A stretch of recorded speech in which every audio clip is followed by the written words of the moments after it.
everybody, my name is Sheila or SL Reads, and today I wanted to make a video about the books I'm bringing with me to college. I'm going to be a freshman in college this fall. I am actually moving in very soon. I'm pre-filming this, so I'm still in my room, so I won't have to deal with actually filming stuff as soon as I get to school. I'm not sure if I'm going to edit this before I get to school, but who really knows? As you have likely seen in my September TBR and August wrap-up video, I am planning on buying quite a few books once I am in school. And I was already planning on bringing books with me because reading calms me down, and I feel like I read pretty well when I'm in school, which is kind of weird if you think about it. You'd think that I would read more when I have more time. But if you watched that August wrap-up, I read 2 books. 2. And I'm bringing quite a few books with me. So I hope I'll actually be able to read some of them. Because some of them are rereads and some of them are new books to me. And I just love reading. I can't go 4 months without reading. I'm not taking any English classes this semester, but I'm hoping to declare myself as an English minor and start taking them second semester. But I just cannot, not read anything. I think I would die. You may be thinking, where are you going to store all of these books? I'm going to be doing a dorm tour, so you can see where I'm storing everything. But I know my room does come with some furniture, and one of those things is a bookshelf. Someone called it a shoe organizer when I was there for a tour, and I was like, that is definitely a bookshelf. There are books that are going on that shelf. And so I'm hoping to put them there. And so here are the books that I'm gonna bring with me. The first thing that I'm bringing with is, of course, my favorite series, ever. It's Harry Potter. I have not really touched this set of books since I got it, which is really cute because the spine shows off what Hogwarts looks like, and that's not how I pictured Hogwarts, but I love it. I love it so much. I definitely have too many copies of the first book of Harry Potter. I have it in lots of languages and also just lots of copies of it. I also do have probably too many copies of the other books too. I just love Harry Potter. And so I really like the feel of these books. I love the new covers. I was nervous that they would change all the illustrations inside, but they're still the same. The only thing that's different really is the covers and the spine. But yeah, I wanted to bring these with me to college because I really love Harry Potter and it's such a big part of my life. I pretty much have an entire Harry Potter shelf, which you cannot see, but it's right there. It has so many reference books. I have the illustrated copies. I have, as I mentioned, foreign editions and all that stuff. And so I just really wanted to bring Harry Potter with me to college. I feel like Harry Potter has been with me for so much of my life that not bringing it with me to college would just be, it's just unthinkable. It's something I can't even, consider doing. I'm debating whether or not I need to bring all 8 of the movies, because I feel like in college I really want to make use of my Netflix subscription, which I really am not using all that much. But, my mom's paying for it. So, I feel like I should use it more and just, expand my horizons. So next I am bringing a bunch of Nancy Drew books. If you've watched any of the previous videos that I've made, you've probably understood that I love Nancy Drew. I'm pretty sure there's a theme here that I'm just bringing books that I know will be easy for me to read because I do still have a reading goal. Even though I decreased the number of books that I had to read this year because I was in such a bad reading slump for a month and a half, I love these books. They're so good. I definitely said that I wanted to read these in order, which I was up until this one. And then Half Price Books didn't have the next few that I needed, and so I just got some more. Because these books I feel you really don't have to read the other ones. It's just preference, do you want to read all the Nancy Drew? Because I know that I do. And again, this really bothers me that her hair is so red when it's definitely supposed to be Titan blonde. I thought that was her for a second. That is definitely an old lady. I might read these during October since I have planned to read 5 pretty lengthy books in the month of September. Also, these are mysteries. They have ghosts. They have ghosts. And haunted bridges and secrets and mysteries. And also in October, I kind of wanted to have a theme where it was kind of scary. And I feel like these kind of go with that. They're not scary, but they do have mysteries and they are kind of suspenseful at times. You're is Nancy going to survive? The answer is yes. Always, but there's a second there where you think she might actually be kidnapped for good. Another book that I'm planning to read in October for my scary October month of reading is another mystery. It is Murder on the Orient Express by Agatha Christie. I mentioned in my summer book haul that I got this book because the movie is coming out. I think it's coming out in November. But I wanted to read this before I watched the movie. I've never read Agatha Christie, but I've always really wanted to. And I've heard about Agatha Christie for so long. She is outsold only by Shakespeare and the Bible. That's amazing. Everybody knows who Agatha Christie is. I know Agatha Christie was in an episode of Doctor Who. But really, I don't know much about her besides that. But, like, she has so many books. Like, do you see how many books is on... This is just the one series, and I know she has multiple series. So this obviously is about a murder on a train, and I know it involves her famous, like, inspector. His name is Hercule Poirot? Hercule Poirot? Something like that. It's French. I don't know anything. I don't know how to pronounce anything that's French, but I know Hercule should be like Hercules. So that's how we're pronouncing it right now. I know that there is a snowstorm that, like, isolates all the people on this train, like, they can't get off. He has to solve the mystery before, like, the killer kills anybody else. So if the killer killed this millionaire guy, he's probably gonna kill other people too. And that sounds very suspenseful, very Halloween-y. I was excited. So in my book haul, I mentioned that I was bringing these books with me. There are 2 mythology reference books. One is World Mythology in Bite-Sized Chunks by Mark Daniels. Really, it seems like a crash course to world mythology. And the other mythology book is Bullfinch's Mythology by Thomas Bullfinch. This is the Raven Cycle series, which I love. I read this book series a few years ago. It really was not that long ago, but I love them. So the first book is The Raven Boys. The second book is The Dream Thieves. The third book is Blue Lily, Lily Blue. And the fourth book, which I have in hardcover because I got it, like, before it even officially came out, is The Raven King. And also, look how cool this is.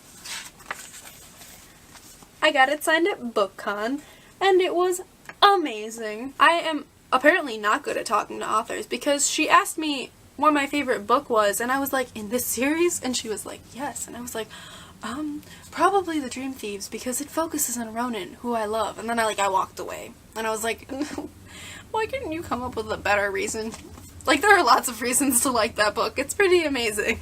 This series apparently falls under the magical realism category. I consider it to be kind of fantasy. It's very interesting.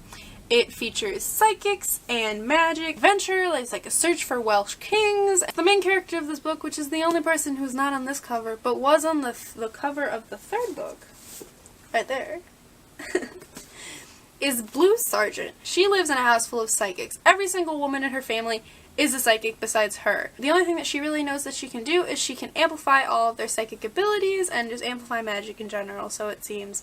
And so, there is a day called St. Mark's Eve. That is the day when the psychics see the spirits of the people who are going to die in the next year. And Blue obviously never sees any of this because she's not a psychic, because she's the only person in her family who just, like, does not have these abilities.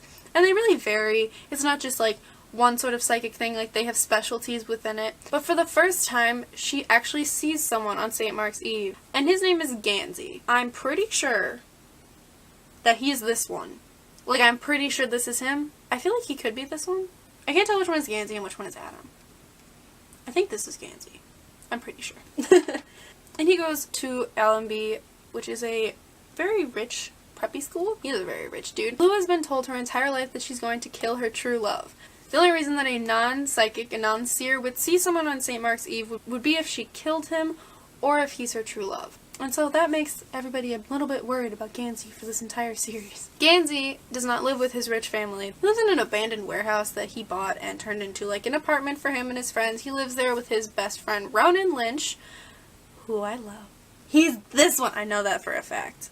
And his friend Noah. So Ronan has had a bit of a rough life. His dad died, his mom is in a coma, he's not having a good time. He has an interesting tattoo.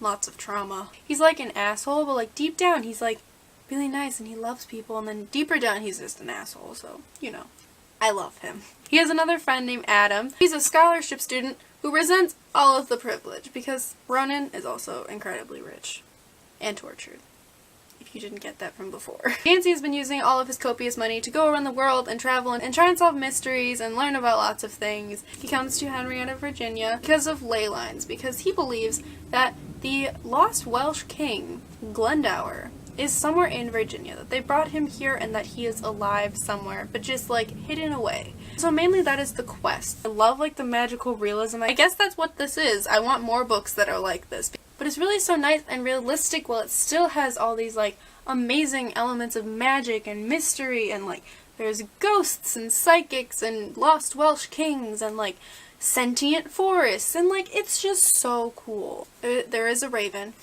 You meet her later. She's definitely, like, tied with, like, all of them for best character, I'd have to say. She's pretty amazing. So I love this series. I feel like I just want to reread them and, like, relive the experience again because it was so fun to read these books. This is her standalone book, which is The Scorpio Races. I know I just talked about how much I loved the last book, but I also really love this book because I love horses. Horses are my favorite animal, and these are man-eating horses. That's so cool. Like, I know the only time I ever heard of something that was like this, since I can't actually pronounce what these horses are called, which breaks my heart a little bit, but the only time I ever heard about something that was like this was kelpies, which I read about in Fantastic Beasts and Where to Find Them. So they're like horse demons who, like, lure men into the water and then they, like, drag them down to the bottom of the ocean and, like, eat them. Amazing.